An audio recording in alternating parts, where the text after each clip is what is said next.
le shoot. Si certains ont su travailler au fil du temps leur mécanique de tir, certains ont complètement oublié cette étape et sont restés avec des gestuelles bien douteuses. Mais qui dit mécanique de tir bizarre ne dit pas forcément mauvais shooter. Et quand on voit le tir de Lonzo Ball, on doit forcément se demander s'il y a encore pire que ça. 10. Marcus Camby. Il est l'un des meilleurs défenseurs de NBA ainsi que l'un des meilleurs contreurs avant qu'il arrête. Non, ce n'est pas une impression, ce mec tire au ralenti. 9. Kevin Martin. Quand tes coéquipiers qualifient ton mouvement de dégueulasse et moche, ça veut dire ce que ça veut dire. Mais le pire, c'est qu'il tourne à 40% à 3 points en carrière.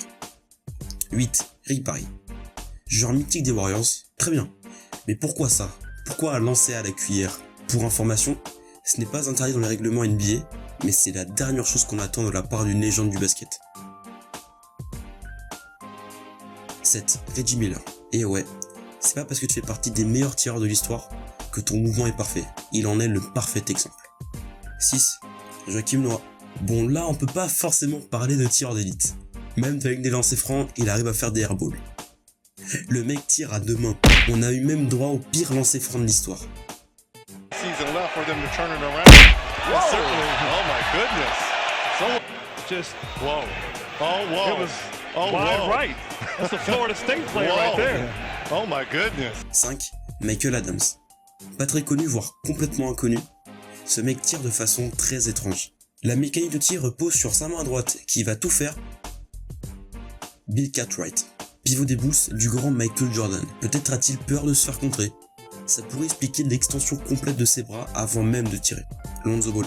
Alors oui, c'est un rookie. Mais quand même, son tir part de son oreille droite. Oh my god. Le shoot doit être un mouvement naturel avant tout, mais lui se tord au moment de tirer. Ne parlons même pas de ses pourcentages très bas, ça serait être beaucoup trop dur avec lui. Mais quand tu possèdes une qualité de passe comme la sienne, c'est difficile d'imaginer une adresse pareille. 2. Michael Gilchrist. En dehors du fait que j'ai raté 10 fois la prononciation de son nom, son shoot reste spécial.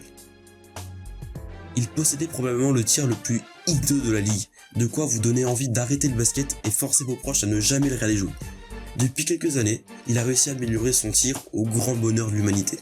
Et number one, Sean Marion. Personne ne connaît son palmarès, personne ne connaît sa carrière. Tout ce qu'on a retenu de lui, c'est ce tir. Oui, ce tir, car il n'y en a pas deux comme ça.